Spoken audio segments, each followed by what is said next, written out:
सल्तनतकालीन भारतीय इतिहास के मुख्य स्रोत, जो कि सेकेंड ईयर का फर्स्ट पेपर है। मध्यकालीन भारतीय इतिहास का फर्स्ट चैप्टर है, जो कि यूट्यूब पे मैं आपको समझा चुकी हूँ, लेकिन टेक्स्ट के थ्रू आपको समझाना चाहती हूँ।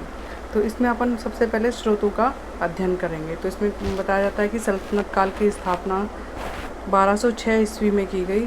सल्तनत काल 1206 ईस्वी से प्रारंभ होकर 1526 ईस्वी तक रहा। इस्लाम की स्थापना के परिणाम स्वरूप अरब और मध्य एशिया में हुए धार्मिक राजनीतिक परिवर्तनों जिस प्रसारवादी गतिविधियों को प्रोत्साहन किया, दिल्ली सल्तनत की स्थापना उसी का परिणाम थी। 320 वर्षों के इस लंबे काल में मुस्लिमों का शासन व्याप्त था।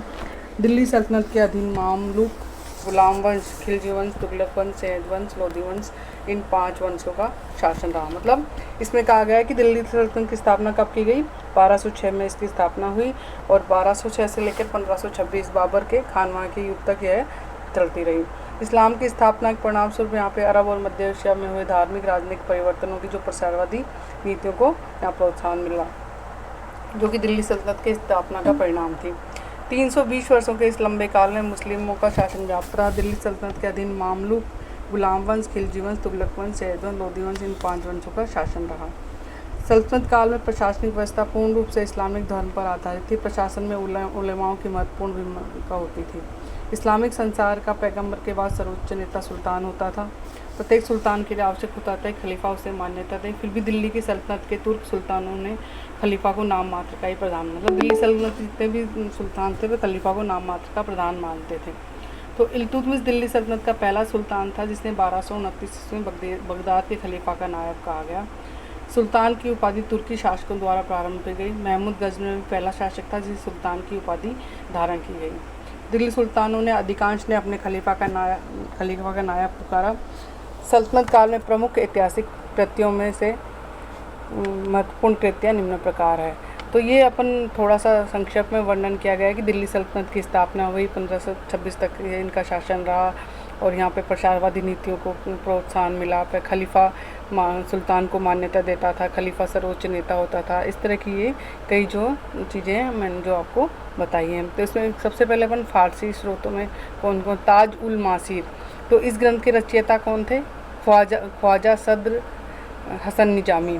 1205 ईस्वी में इस ग्रंथ को लिखना प्रारंभ किया। इसमें 1192 से लेकर 1228 तक के काल का वर्णन मिलता है। इस पुस्तक में कुतुबुद्दीन ऐबक के जीवन के शासन, कुछ भाग, मोहम्मद गोरी इल्तुतमिश के राज्य के प्रारंभिक वर्षों का वर्णन किया गया है। इस पुस्तक में हुमर ने बताया है कि इस पुस्तक में 12,000 पंक्तियाँ हैं, जिसमें कम से कम 7,000 अरबी तथा फारसी भाषा में कविता के रूप में है। मुख्य रूप से इसमें युद्धों का वर्णन किया गया है, साथ ही तत्कालीन मेलों और मनोरंजन के साधनों का भी वर्णन मिलता है।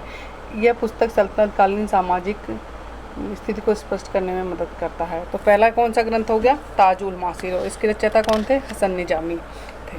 तो इसमें कुतुबुद्दीन ऐबक की, मोहम्मद गोरी की, इल्तुतमिश की राज्य की घटनाओं का वर्णन हमें मिलता है। अगला ग्रंथ है तबकात-ए-नासिर। तो इसके कौन है? मिनहाजुस सिराज इसके रचयिता थे। और इस ग्रंथ की रचना नासिरुद्दीन के शासनकाल में 1259 से 60 ईस्वी में की गई। इस ग्रंथ में 1260 ईस्वी तक के इतिहास का वर्णन मिलता है। इस ग्रंथ में समकालीन अमीरों सरदारों का विवरण, राजनीतिक घटनाओं तथा सांस्कृतिक इतिहास जानने का यह महत्वपूर्ण फरिश्ता ने इसे उच्च कोटि की शानदार रचना बताया है। ग्रंथ में सरल भाषा का प्रयोग किया है। समस्त घटनाओं का वर्णन क्रमानुसार किया गया है। इस पुस्तक का दोष यह है कि लेखक ने घटनाओं का बार बार वर्णन किया है, पुनरावृत्ति की है, परंतु कुछ दोषों के होते हुए भी तबकात-ए-नासिर ऐतिहासिक दृष्टि से बड़ा महत्वपूर्ण ग्रंथ है। तो ये तबकात-ए-नासिर किसके द्वारा? मिनहाजुस सिराज के द्वारा लिखी गई थी और नासिरुद्दीन के शासन 1259 में इसकी रचना की गई थी। और नेक्स्ट है तारीख़ फ़िरोज़शाही। तो इसकी लेखक कौन थे? ज़ियाउद्दीन वर्नी। ज़ियाउद्दीन वर्नी का नाम मध्यकालीन इतिहास में बड़े सम्मान से लिया जाता है। तो इस ग्रंथ में को 1357 ईस्वी में पूरा किया गया था। 1357 ईस्वी में पूरा किया गया था। इस ग्रंथ में बलबन के राज्याभिषेक से लेकर फिरोज़ तुगलक के शासनकाल के प्रारंभिक 6 वर्षों की जानकारी हमें मिलती है। बर्नी को इतिहास में विशेष रुचि थी। इसकी मान्यता थी कि इतिहासकार को तथ्यों को तोड़ मरोड़ प्रस्तुत नहीं करना चाहिए। हसन निजामी ने लिखा है कि बर्नी लिखा है कि बर्नी एक ईमानदार इतिहासकार था। उसने तथ्यों को तोड़ मरोड़ कर भाषा दबाने का कोई प्रयत्न नहीं किया, चाहे वह उसके अनुकूल हो अथवा नहीं हो। बर्नी ने तारीख़ फ़िरोज़ शाह में केवल 8 सुल्तानों का वर्णन किया है। इसमें से गयासुद्दीन बलबन, कैकूबाद, जलालुद्दीन खिलजी, अलाउद्दीन खिलजी, कुतुबुद्दीन मुबारक शाह, गयासुद्दीन तुगलक, मोहम्मद तुगलक, फ़िरोज़ तुगलक का वृत्तांत शामिल है। तो ये सारे ज़ियाउद्दीन बर्नी द्वारा लिखा गया तारीख़ फ़िरोज़ शाही। तो तारीख़ फ़िरोज़ शाही ज़ियाउद्दीन बर्नी द्वारा लिखी गई थी। बर्नी ने इस ग्रंथ में खिलजी तथा तुगलक वंश का आंखों देखा वर्णन लिखा है। इस ग्रंथ के बारे में उसने लिखा है कि ये एक ठोस रचना है, इसमें अनेक गुण सम्मिलित है। जो उसे इतिहास समझकर पढ़ेगा उसे राजाओं तथा मलिकों का वास्तविक वर्णन मिलेगा। मतलब इसके लिए कहा गया है कि एक ठोस ग्रंथ माना गया है। उसने राजनीतिक घटनाओं के अलावा इस ग्रंथ में क्या क्या वर्णन किया, सामाजिक आर्थिक न्यायिक सुधारों का भी वर्णन किया गया है। बर्नी ने जलालुद्दीन तथा अलाउद्दीन के पतन के कारणों का वर्णन भी इस ग्रंथ में किया है। UN डे के अनुसार अपने दोषों के बाद भी यह पुस्तक तत्कालीन संस्थाओं के अध्ययन का मुख्य स्रोत रही है। बर्नी ने अलाउद्दीन के आर्थिक नियंत्रण शासन के अनेक घटनाओं का वर्णन किया। साथ ही पुस्तक में सल्तनतकालीन आर्थिक, सामाजिक एवं धार्मिक स्थिति के बारे में जानकारी मिलती है। नेक्स्ट है फुतूहुत सलातीन। इस ग्रंथ की रचना ख्वाजा अबू बकर इसामी द्वारा की गई थी। किसके द्वारा की गई थी? ख्वाजा अबू बकर इसामी द्वारा। इसामी ने 10 दिसंबर 1349 को लिखना प्रारंभ किया और 14 मई 1350 को इसे पूरा कर दिया। इस पुस्तक में महमूद गजनवी से लेकर मोहम्मद बिन तुगलक के समय का काव्यात्मक इतिहास मिलता है। यह ग्रंथ बहमनी वंश के प्रथम शासक अलाउद्दीन बहमन शाह को समर्पित है। इसामी की रचना सबसे अधिक महत्वपूर्ण भाग दक्षिण के इतिहास की जानकारी है। कुछ दोषों के होते हुए यह पुस्तक महत्वपूर्ण ऐतिहासिक ग्रंथ है। मतलब फुतूहुत सलातीन जो कि अबू बकर इसामी द्वारा लिखी गई। इसामी ने 10 दिसंबर 1349 को इसे लिखना प्रारंभ किया। 14 मई 1350 में इसको पूरा कर दिया गया। और इसमें क्या क्या हमें मिलता है? इस पुस्तक में महमूद गजनवी से लेकर मोहम्मद बिन तुगलक के काव्यात्मक इतिहास हमें मिलता है। फिर है फतवा-ए जहांदारी। तो ज़ियाउद्दीन बर्नी की इस कृति में सल्तनतकालीन राजनीतिक विचारधारा की सही तस्वीर प्रस्तुत की गई है। एक आदर्श मुसलमान शासकों के गुणों का उल्लेख, इस्लाम का धर्म का प्रचार, हिंदुओं को नष्ट करने का उपायों का वर्णन। इस ग्रंथ में लेखक ने उस आदर्श राजनीतिक संहिता का उल्लेख है जिसका अनुसरण करने के मुस्लिम शासकों की अपेक्षा की जाती है। इसके अतिरिक्त ज़ियाउद्दीन बर्नी की कुछ अन्य कृतियाँ जैसे सुनाए मुहब्बती, इनायत इलाही, माशीर सदात, हसरतनामा, तारीख़ बमलियान आदि हैं। तो ये ज़ियाउद्दीन बर्नी की दूसरी मुख्य कृति मानी जाती है, फतवा-ए जहांदारी। तो ये ज़ियाउद्दीन बर्नी द्वारा लिखी गई है। ज़ियाउद्दीन बर्नी द्वारा अनेक प्रकार की और ग्रंथ भी लिखे गए थे। खजाइनुल फुतूह, तो अमीर खुसरो का ग्रंथ है ये। इस ग्रंथ में तारीख़ अलाद के नाम से भी जाना जाता है। 1311 ईस्वी में अमीर खुसरो ने इस ग्रंथ की रचना की थी। अमीर खुसरो अरबी, फ़ारसी, तुर्की और हिंदी का अच्छा ज्ञाता था। उसे बलबन से लेकर गयासुद्दीन तुगलक के सभी सुल्तान का राजकीय संरक्षण प्राप्त था। इसके बाद है नूरे सिपेहर। अमीर खुसरो ने इस ग्रंथ में रचना 1318 ईस्वी में की थी। छंद है, उसको निम्नलिखित भागों में विभाजित किया जाता है।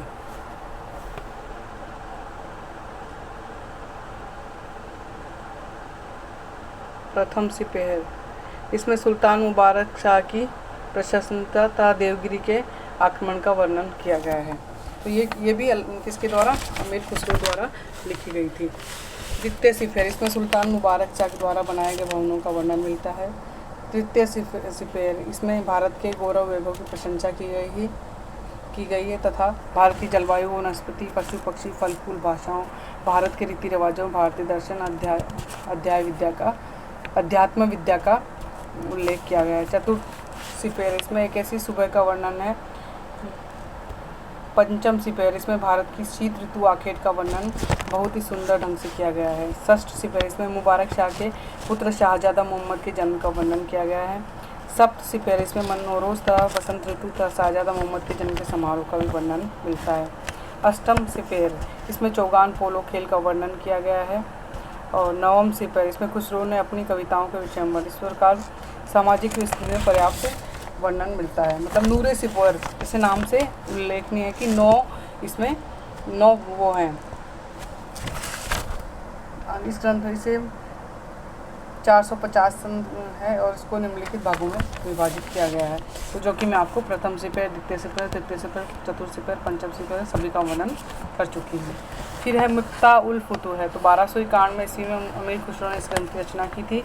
इसमें जलालुद्दीन खिलजी के उन विजयों का वर्णन है जो उसने अपने शासन के प्रथम वर्ष में की थी। इसमें मलिक सज्जू के विद्रोह का दमन, जहाइन की विजय, रणथंभौर पर सुल्तान सैनिक अभियान आदि का वर्णन किया है। तो इसमें अमीर खुसरो ने जलालुद्दीन खिलजी के विजयों का वर्णन किया है और जो अपने फास्ट शासनकाल की प्रथम वर्ष में की थी। फिर है देवल रानी खिज्र का। तो इसे आशिका के नाम से भी जाना जाता है। 1316 ईस्वी में इस ऐतिहासिक ग्रंथ की रचना भी अमीर खुसरो ने की थी। इसमें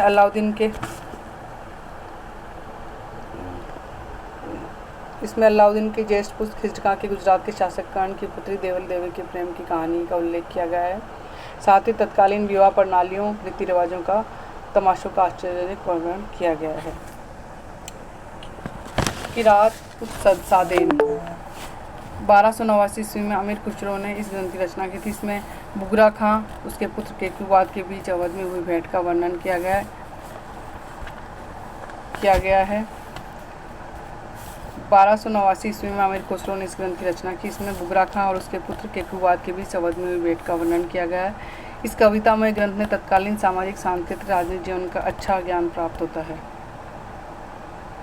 इसमें दिल्ली नगर की दशा, उसकी प्रमुख इमारतों, शाही दरबार में वैभव तथा अमीरों और उच्च अधिकारियों के सामाजिक जीवन का वर्णन मिलता है। तुगलकनामा यह अमीर खुसरो की अंतिम कविता थी। खुसरो के विरुद्ध गयासुद्दीन की विजय का उल्लेख है। खुसरो शाह के विरुद्ध गयासुद्दीन तुगलक की विजयों का उल्लेख है। तारीख फिरोज शाही यह ऐतिहासिक ग्रंथ रचना शमसे सिराज अफीक ने की थी। 1388 ईस्वी में की थी। इसमें 90 अध्याय हैं जो कि 1388 ईस्वी का 90 अध्याय हैं। 1380 का विवरण देते हैं। इसमें केवल फिरोज तुगलक के शासनकाल का वर्णन किया गया है। फिरोज तुगलक के शासनकाल का वर्णन है। इसमें उसके चरित्र, शासन, प्रबंध, धार्मिक जीवन, धार्मिक भावनाओं एवं ब्राह्मणों के लगाए जजिया कर का आदि का उल्लेख किया गया है। अमीरों की शान शौकत, फिजूल खर्ची का भी उल्लेख किया गया है। इस ग्रंथ में तत्कालीन सामाजिक स्थिति का भी अच्छा प्रकाश डाला गया है। फिर है रेहला। तो ये मोरक्कोवासी इब्न बतूता एवं अफ्रीकी यात्री था जिसने मोहम्मद तुगलक के समय में भारत की यात्रा की थी, जो कि भारत में लगभग 14 वर्ष तक रहा। उसकी इस पुस्तक को रेहला से तत्कालीन राजनीतिक घटनाओं ही नहीं अपितु सामाजिक आर्थिक स्थिति के बारे में विस्तृत जानकारी हमें मिलती है। इब्न बतूता ने भारत की भौगोलिक स्थिति का, वनस्पतियों का, जलवायु, पशुओं, नदियों, कृषि, व्यापार, मोहम्मद तुगलक की शासन व्यवस्था, उसके दरबारी, अमीर, सुल्तानों आदि का वर्णन इसमें किया है। साथ ही जाति व्यवस्था, खान पान, वेशभूषा, स्त्रियों की स्थिति, सती प्रथा, बहुपत्नी प्रथा, मनोरंजन के साधनों का भी वर्णन किया है। इस ग्रंथ में तत्कालीन आर्थिक स्थिति, कृषि, व्यापार की भी जानकारी प्राप्त है। फारसी विद्वान कौन कौन है? सल्तनत राज की भाषा फारसी थी। सल्तनत काल के सुल्तानी दरबार में संरक्षण प्राप्त हुए फारसी विद्वान निम्नलिखित हैं। फारसी विद्वान कुतुबुद्दीन ऐबक ने किस किस को संरक्षण प्राप्त? ताजुल मासिर के लेखक ख्वाजा सद्र हसन निजामी। इल्तुतमिश ने ख्वाजा अबू बकर बिन मोहम्मद इसामी। ताजुद्दीन नूरुद्दीन मोहम्मद रफ़ी। नासिरुद्दीन महमूद ने फ़खरुद्दीन और मिनहाज उस सिराज। गयासुद्दीन बलबन ने अमीर खुसरो, मीर हसन दहलवी। अलाउद्दीन खिलजी, सदरुद्दीन अली, फ़खरुद्दीन हमीदुद्दीन, मौलाना आरिफ अब्दुल हमीद, शिहाबुद्दीन सदर निशीन। मोहम्मद बिन तुगलक ने किसको? जियाउद्दीन बरनी, बदरुद्दीन मोहम्मद ताज को शरण दी। फिरोज जो उनके दरबार में फारसी विद्वान थे। और फिरोज तुगलक ने याया बिन अहमद सरहिंदी। तो ये फारसी स्रोत थे मध्यकालीन भारतीय इतिहास के, जो कि ये आगे मैं दूसरे आपको नेक्स्ट चैप्टर आपको बताऊंगी। यह अध्याय यहीं पर समाप्त होता है।